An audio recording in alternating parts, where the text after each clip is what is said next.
Alright, so in this video I want to share with you 3 simple things that you can start doing and incorporating into your lifestyle to improve the quality of your sleep. And also we'll understand as this conversation progresses how by doing this, actually our overall health will improve, our digestion will improve, maybe the amount of food that we need to eat will improve, and our general level of stress might even go down. Now, if you're just looking for, what pills to take or what supplements to take, this is not really going to be that helpful of a video for you. We're going to be looking at more lifestyle basic modification and working with the alchemy of things that we already do and learning to cultivate the more extraordinary capacities in the natural functions of our daily lives, meaning sleeping, eating, moving. So I'm just going to list the things really quickly for those of us who have a short attention span, don't care about what I'm saying, and don't really want a deep explanation, just want to know what I'm saying. So here we go. Number 1 is going to bed early, meaning ideally before midnight, ideally before 11 p.m., and then waking up early as well, and sometime around 7 or 8 a.m., depending on your particular schedule or what you need to do.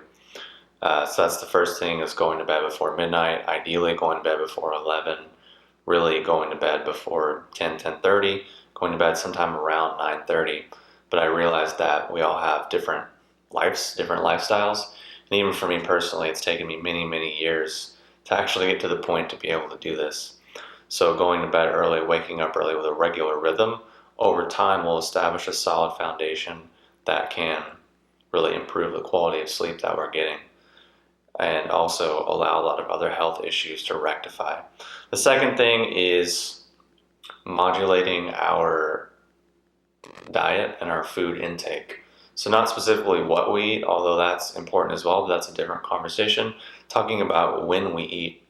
So if we're going to bed early, waking up early, and even if we're not doing that, even if we're trying to do that, this other piece is important as well. So basically waking up and having a good meal first thing in the morning, a little bit after we wake up, really helps to harmonize the functions of the liver and spleen and give us a solid foundation for the rest of the day.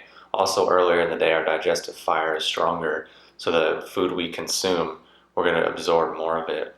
And a lot of times people like to skip breakfast. People like to, just have fruit or something light for breakfast, or just coffee, but it really throws off the whole rhythm of the day, and then throws off the rhythm of our sleep and sets up a really disharmonious cycle for how our body is functioning.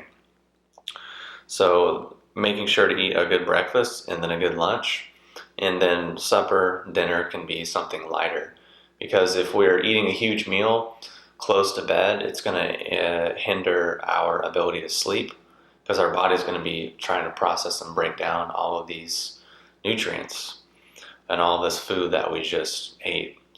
So sometimes, supper can just be something light, and so we're not hungry when we go to sleep, and that's pretty much it. That way when we wake up, we actually feel refreshed.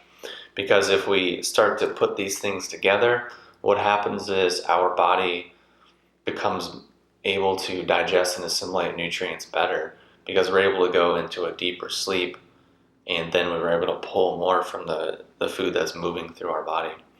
So that's the second thing, is making sure to eat a good breakfast and a good lunch early in the day, and not skipping those things, and having a bit of a rhythm to those things as well, because the rhythm of eating affects the rhythm of sleeping, and vice versa. These are not separate things.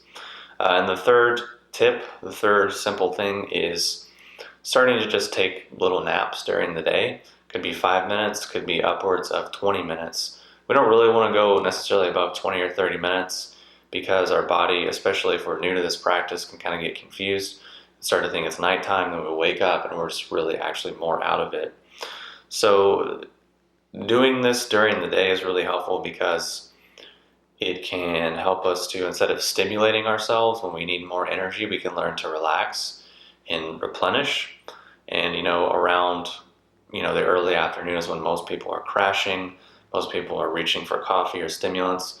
We can learn to just relax and chill out just for maybe 5-10 minutes, at a minimum, then actually we're going to be a bit healthier in the long term rather than squandering what little energy we had left.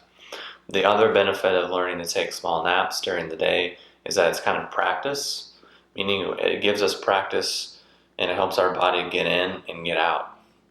Because if we're looking at our day as just we have to be up and awake and just stimulated all the time, and then nighttime we just finally get to relax, it's kind of a mismanagement of chi, and it's a really short-sighted, kind of stupid understanding of our life, because the day and the night is one continuous thing. The way we live is also the way we live during the day is also the way we're going to sleep. The way we sleep is also the way we're going to live. So they're not separate things. And a lot of people hate sleep, a lot of people avoid sleep, but it's just a part of our lives, just like anything else. You might be really excited at the prospect of making money and think that's the most important thing, but your sleep is the same process, because we're not this mechanical separate being. We are a fluid process, which is continuous. So those are the 3 simple things to work with to improve your sleep. And if we're someone who just sleeps horribly or is reliant upon drugs, or maybe we're just all over the place, maybe we're watching this video from a deep state of anxiety, we have to realize that these things are learned behaviors, meaning maybe we learn to hate sleep, maybe we learn to skip meals, maybe we learned to be anxious, maybe we learned all of these different habits, and it's going to take time to sort of unlearn them and relearn other things. But the amazing thing is, and the great thing is, that health is built in. It's built into our body. It's not this foreign, otherworldly thing that maybe if we're lucky we can experience. It just comes as a result of being born. So there's definitely hope. But these things that I've talked about might seem really simple and kind of stupid on the surface, but I can tell you that they're deeply foundational, deeply important, especially for those of us in the modern world that just get so addicted to stress. We have to really be able to come back and have a more natural and harmonious rhythm. And when we stabilize the rhythms of sleeping and eating, a lot of our other health issues will start to kind of just fall away, because our body's actually from a strong place that's actually based in kind of the natural world. Meaning there's a lot of fad diets that say you should just fast all day and then feast at night. It doesn't really make sense if we actually look at the natural world, or people who want to sleep weird hours or stay up till 4 a.m. and wake up at noon, things like that. Maybe you have to do it because of your job, maybe some other thing, but in reality, if we just look at the world, it's not really based in that. So if we want to use common sense, use logic, maybe we want to observe and integrate these things into our lives. And I'm saying this from experience, because my entire life hated going to sleep early, hated waking up early, and loved staying up late, and also, didn't really eat breakfast. And my rhythms were just all messed up, and then eventually started to realize that it was having a real negative effect on my health, even though I was doing a lot of other things that were helping me.